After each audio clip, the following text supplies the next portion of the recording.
অভয়শ্রম গড়ে তুলি, দেশি মাছে দেশ গড়ি এই প্রতিপাদ্যকে সামনে রেখে চাঁদপুরের হাইমচরে পালিত হলো জাতীয় মৎস্য সপ্তাহ 2025। এ উপলক্ষে উপজেলা প্রশাসন ও মৎস্য দপ্তরের যৌথ উদ্যোগে এক বর্ণাঢ্য র্যালি ও আলোচনার সভার আয়োজন করা হয়। গতকাল সোমবার সকাল 10টায় উপজেলা পরিষদ থেকে শুরু হওয়া র্যালিটি শহরের প্রধান সড়কগুলো প্রদক্ষিণ করে। এতে সরকারি কর্মকর্তা, মৎস্যজীবী, শিক্ষক, শিক্ষার্থী সহ বিভিন্ন শ্রেণীর পেশার মানুষ অংশ নেন। পরে সকাল 11টায় উপজেলা পরিষদ সভাকক্ষে অনুষ্ঠিত আলোচনা সভায় প্রধান অতিথি হিসেবে উপস্থিত ছিলেন হাইমচর উপজেলা নির্বাহী কর্মকর্তা ইউএনও অমিত রায়। তিনি বলেন, নিয়ম না মেনে মাছ শিকার করা প্রকৃতি বিরোধী কাজ। অবৈধ জালে মাছের পোনা ধরলে ভবিষ্যৎ প্রজন্ম এই সম্পদ থেকে বঞ্চিত হবে।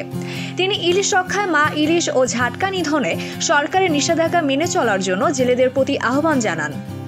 উপজেলা সিনিয়র মৎস্য কর্মকর্তা এবিএম আশরাফুল হকের সভাপতিত্বে সভায় আরও বক্তব্য দেন সহকারী কমিশনার ভূমি স্বরূপ মুহুরী, উপজেলা বিএনপির সাধারণ সম্পাদক মাজাহুল ইসলাম শফিক, উপজেলা প্রাণী সম্পদ কর্মকর্তা মানিক বিশ্বাস, ইসলামী আন্দোলনের উপজেলা সাধারণ সম্পাদক ফখরুল ইসলাম, জামায়াতে ইসলামীর কর্ম পরিষদের উপজেলা সাধারণ সম্পাদক হাফিজুর রহমান, এনসিপির উপজেলা প্রধান সমন্বয়কারী মোখলিসুর রহমান মুকুল, হাইমচর প্রেস ক্লাব সভাপতি মোহাম্মদ ফারুকুল ইসলাম সহ অন্যান্যরা। আলোচনা শেষে মৎস্য খাতে বিশেষ অবদানের জন্য 3 জনকে পুরস্কৃত করা হয়।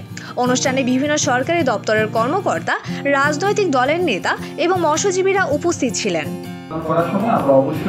সঠিক উপায়ে আমার মৎস্য অফিসার আছেন, আমরা মৎস্য অফিসার মহোদয়কে অনুরোধ করছি সঠিক উপায়ে একদম নিরপেক্ষভাবে কোনো রকম দল বর্ণ নির্বিশেষে একদম নিরপেক্ষভাবে আমাদের উদ্ভিদ যে কাজ, এগুলো আমাদের জন্য একটা বিশাল একটা সুযোগ, আমাদের মানুষের সার্ভিস দেওয়ার জন্য একটা বিশাল একটা সুযোগ আমি মনে করি।